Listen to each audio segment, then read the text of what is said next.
پہلے جابر بن مغیث کے پاس چلتے ہیں، پھر واپس جاتے ہیں۔ بسیط کے پاس ان کا کھانا بھی ہے، یہ بھی ان تک پہنچانا ہے۔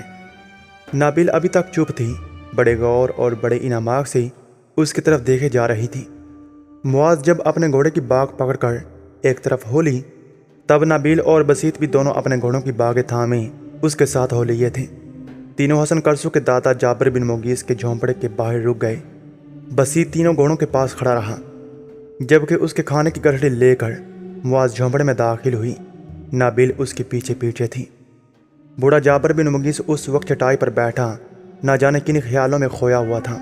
معاذ کو دیکھتے ہوئے چونکا، پھر بڑی خوش طبعی کا اظہار کرتے ہوئے کہنے لگا، آؤ میری بیٹی، اب میرے کان میری سماعت تم سے اس قدر مانوس ہو چکی ہیں کہ میری بچی تم دونوں بہنیں نہیں آتی تو دل میں ایک اضطراب سا کھڑا ہوتا ہے۔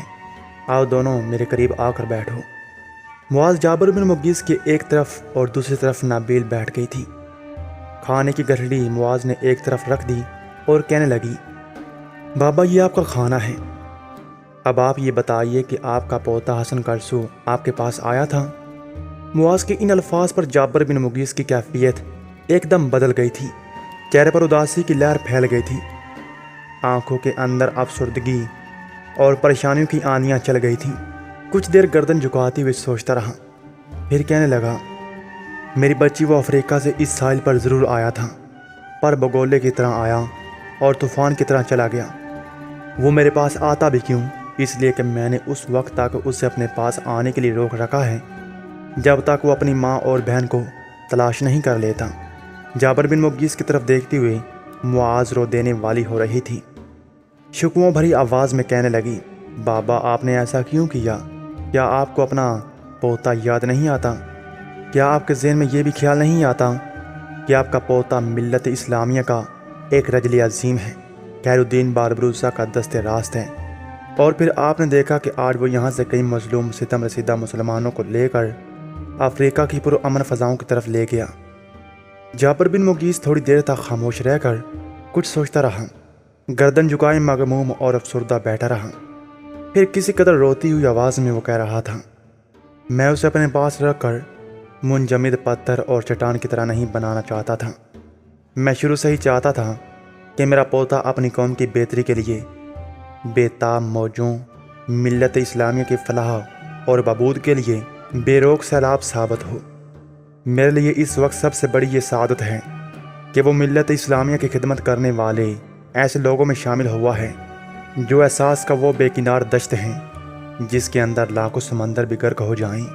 بیٹی میں بوڑھا ہوں، میں جانتا ہوں اس بڑھاپے میں مجھے کسی کے سہارے کی ضرورت ہے اور ہوگی، لیکن میں اپنے پوتے کو اپنے بغل کی بیساکھی بنا کر زیست کی خوشما نشاط اور خواب پرستی کا آشوب نہیں بنانا چاہتا۔ میں شروع سے ہی چاہتا تھا کہ میرا پوتا اسلام دشمن قوتوں کے لیے موت کا شب خون مارنے والا قیامت کا لمحہ ثابت ہو اور قوم کے دشمنوں کی قباستوں کی گہرائیوں کو کھنگال دینے والا بہر کا آتش فشاں بن کر نمودار ہو۔ میں خوش ہوں، میں جو چاہتا تھا وہی میرا پوتا ثابت ہوا ہے۔ وہ خیر الدین باربروسا کے سرکردہ ساتھیوں میں سے ہے اور اس کا ایسا ہونا میرے لیے ایک سعادت اور میرے لیے فخر کا ایک نشان ہے۔ جابر بن مغیث جب خاموش ہوا تو معاذ نے بڑے غور سے اس کی طرف دیکھتے ہوئے کہنا شروع کیا، تو کیا آپ نے جان بوجھ کر یہ شرط لگائی ہے کہ جب تک وہ اپنی ماں اور بہن کو تلاش نہیں کر لیتا اس وقت تک نہ آئے؟ اگر وہ آئے گا تو آپ لوہے کی گرم سلاخ سے اسے داغ دیں گے؟ جواب میں جابر بن مغیث نے دکھ اور آؤں بھرا لمبا سانس لیا اور کہنے لگا، بیٹی تیرا اندازہ درست ہے، اگر میں ایسا نہ کرتا تو وہ اپنی راہ سے بھٹک جاتا، میرے پاس پڑا رہتا، جبکہ میں نے اسے دھمکی آمیز انداز میں اپنے پاس آنے کے لیے منع کر دیا ہے، تو وہ اپنی ساری توجہ، اپنی ساری توانائیوں کو خیر الدین باربروسا کے ساتھ کام کرتے ہوئے اپنی قوم کی فلاح اور ملت کی خدمت کے فرائض انجام دے گا، اور یہی میری زندگی کا مقصد ہے، یہی میری زیست کا آدرش ہے۔ یہاں تک کہنے کے بعد جابر بن مغیث لمحہ بھر کے لیے خاموش رہا، کچھ دیر غور سے معاذ کی طرف دیکھتا رہا، پھر رازدارانہ سے انداز میں مخاطب کیا، میری بیٹی تو یہ تو بتا، تو اس قدر دلچسپی، اس قدر کھوج، اس قدر جستجو سے حسن کرسو سے متعلق کیوں پوچھ رہی ہے؟ کیا اس سے قبل تو اس سے مل چکی ہے؟ تیری اس سے ملاقات ہو چکی ہے؟ معاذ کی گردن جھک گئی، منہ سے کچھ نہ بولی، نفی میں گردن جھکا دی تھی۔ جابر بن مغیث نے پھر اسے مخاطب کیا، جب تو نے اسے دیکھا ہی نہیں، اس سے ابھی تک ملی ہی نہیں، پھر تمہاری اس قدر دلچسپی کیسی؟ کیا تو اس سمندری چھلاوے، اس بحری حیولے کو پسند تو نہیں کرنے لگی؟ معاذ رو دینے والی ہو رہی تھی، کچھ دیر تک ہونٹ کاٹتی رہی۔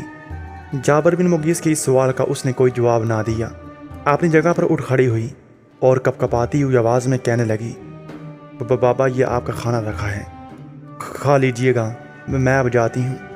اس کے ساتھ ہی وہ بڑی تیزی سے جھونپڑے سے نکلی۔ نابیل بھی اٹھ کر اس کے پیچھے ہو لی تھی۔ جھونپڑے سے معاذ باہر نکلی ہی تھی کہ پیچھے سے نابیل نے لپک کر اس کا بازو پکڑ لیا اور کھینچا، پھر انتہائی ہمدردی اور پیار میں اسے مخاطب کیا، معاذ میری بہن، گھوڑے پر سوار ہونے سے پہلے مجھے یہ بتاؤ کہ جو سوال جابر بن مغیث نے کیا تھا تم نے اس کا جواب کیوں نہیں دیا تھا؟ جواب میں معاذ نے اپنا بازو چھڑایا، نہ اپنی بڑی بہن نابیل کی طرف دیکھا، زمین کی طرف دیکھتی رہی۔ اسے جھنجھوڑتے ہوئے نابیل نے پھر پوچھا، میں نے تم سے کچھ پوچھا ہے؟ خاموش رہنے کے لیے نہیں کہا، میں تمہاری زبان سے کچھ سننا چاہتی ہوں۔ اور دیکھو، تم اگر حسن کرسو کو پسند کرتی ہو تو اسے اپنی زندگی کا محور بنانا چاہتی ہو، اس سے محبت کرنے لگی ہو تو اس کا اظہار کرنے سے ہچکچاتی اور شرماتی کیوں ہو؟ معاذ کی گردن جھکی رہی، زمین کی طرف دیکھتی رہی، پھر دھیمے لہجے سے کہنے لگی، میری بہن میں نہیں جانتی محبت کیا ہوتی ہے، میں صرف اتنا جانتی ہوں کہ شاید میں اس کے بغیر زندہ نہیں رہ سکوں گی۔ اس کے ساتھ ہی اپنا بازو چھڑا کر معاذ اپنے گھوڑے کی طرف ہو لی تھی۔ نابیل بھی چپ چاپ اس کے پیچھے آگے بڑھی، پھر تینوں گھوڑوں پر سوار ہوئے اور انہیں سر پر دوڑاتے ہوئے وہ واپس جا رہے تھے۔ خیر الدین بار بروسہ سمندر کے کنارے ساحل کی ریت پر بیٹھا ہوا تھا کہ ایک طرف سے حسن کرسو، صالح کاکاد، سنیان حسن آغا اور اس کے دوسرے ایم سالار ایک گروہ کی شکل میں بار بروسہ کے قریب آن کھڑے ہوئے، قبل اس کے کہ ان میں سے کوئی مخاطب کر کے خیر الدین بار بروسہ سے کچھ کہتا، خیر الدین نے ہاتھ کے اشارے سے ان سب کو اپنے سامنے بیٹھنے کے لیے کہا۔ جب وہ سب اس کے سامنے بیٹھ گئے تب خیر الدین نے انہیں مخاطب کیا، اب تمہارے سب کے ذہن مجھ سے یہ سوال کر رہے ہوں گے کہ میں نے تم سب کو یوں اکٹھا کس لیے بلایا ہے۔ عزیز ساتھیوں، اس سے پہلے میں نے جو لایا عمل تیار کیا تھا وہ یہ تھا کہ ہم ٹیونش پر حملہ آور ہوں گے اور ٹیونش پر قبضہ کرنے کے بعد اپنی بحری قوت کو مستحکم کریں گے، لیکن اب میں اپنے اس منصوبے میں تبدیلی کرتا ہوں۔ تھوڑی دیر پہلے مغرب سے ہمارے کچھ اطلاعیہ گر آئے ہیں، ان کا کہنا ہے کہ جب ہم نے جزیرہ پنون میں ڈان مارٹن کی قوت پر ضرب لگائی تھی اور جزیرے میں جس قدر ان کے ذخائر تھے وہ سمیٹ کر چل دیے، تو اس رات افریقہ میں ہسپانیوں کا حکمران مونکیڈ اپنے بحری بیڑے کے ایک حصے کے ساتھ وہاں پہنچا تھا۔ مونکیڈ کے مشورے پر ڈان مارٹن نے اپنے تیز رفتار قاصد ہسپانیہ بھجوائے اور اپنے شہنشاہ سے رسد اور کمک طلب کی ہے، تاہم انہوں نے اپنے شہنشاہ پر یہ انکشاف نہیں کیا کہ افریقہ کے وہ علاقے جو پہلے ہمارے قبضے میں تھے انہوں نے چھین لیے تھے، ان پر ہم نے دوبارہ قبضہ کر لیا ہے۔ جب ڈان مارٹن نے اپنے شہنشاہ چارلس سے امداد مانگی تو یاد رکھنا، چارلس وقت ضائع کیے بغیر نہ صرف یہ کہ خوراک اور ہتھیار کے ذخائر بھجوائے گا بلکہ اپنے بحری بیڑے کا ایک حصہ اور ان گنت جنگجو بھی روانہ کرے گا تاکہ ہر مسلمان قوت کو افریقہ میں دبا کر رکھا جا سکے۔ دوسری جانب میں بھی یہ کسی صورت پسند نہیں کروں گا کہ ہسپانیہ کا شہنشاہ چارلس افریقہ میں اپنی طاقت اور قوت کو اس قدر مضبوط کر لے کہ آنے والے دور میں وہ ہمارے لیے آنی فصل ثابت ہو۔ میں تمہیں یقین دلاتا ہوں کہ جب تک ہسپانیہ سے جزیرہ پنون والے نصرانیوں کی امداد اور قوت پہنچے گی، اس وقت تک میں اس جزیرے کی شکل اور صورت ہی بدل کر رکھ دوں گا۔ جزیرے پر حملہ آور ہونے کا ہمارا کیا طریقہ کار ہوگا اور ہم نے کیا کرنا ہے، فی الحال اس کی تفصیل میں تم میں سے کسی سے بھی نہیں کہوں گا۔ اتنا کہوں گا کہ کسی رات عشاء کے بعد ہم اپنی مہم کی ابتدا کریں گے۔ پنون پہنچ کر بتاؤں گا کہ ہم نے جزیرے پر کس قدر حملہ آور ہونا ہے، دشمن سے نپٹنے کے لیے کیا طریقہ کار استعمال کیا جائے، جزیرے کی شکل و صورت اور حیت تبدیل کی جائے گی۔ اب تم سب اپنی اپنی تیاری مکمل کر لو، عشاء کے بعد یہاں سے کوچ کیا جائے گا۔ اپنے ذہنوں میں یہ بات بھی رکھنا کہ یہ مہم ہمارے لیے بڑی اہمیت کی حامل ہے۔ 1-2 روز تک اسپانیہ سے اس جزیرے کے لیے کمک پہنچنے والی ہے، بلکہ سامان حرب و ضرب کے ذخائر بھی رسد کے سامان کے ساتھ اس جزیرے میں ذخیرہ کرنے کے لیے آ رہے ہیں۔ جس روز یہ ساری چیزیں جزیرہ پنون میں پہنچ جائیں گی، خداوند کو منظور ہوا تو اس روز ہم جزیرے پر حملہ کریں گے۔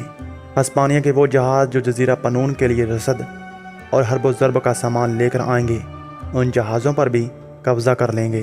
اس طرح ہماری بحری بیڑوں کی طاقت اور تعداد بھی کافی بڑھ جائے گی۔ اب تم لوگ اٹھو، اپنی اپنی تیاریاں شروع کرو، آج رات کے وقت کوچ کیا جائے۔ ہمارے کچھ مخبر جزیرہ پنون کے ارد گرد منڈلاتے رہیں گے، اور جب وہ ہمیں یہ خبر دیں گے کہ اسپانیہ سے آنے والا سارا سامان جزیرہ پنون پہنچ گیا ہے، تو ہم اسی وقت جزیرے پر حملہ آور ہو جائیں گے۔ اس وقت تک ہم جزیرے کے اطراف میں سمندر کے اندر منڈلاتے رہیں گے۔ اس کے ساتھ ہی خیر الدین بارپروسا اور اس کے ساتھی بھی وہاں سے ہٹ گئے اور اپنے کوچ کی تیاری کرنے لگے تھے۔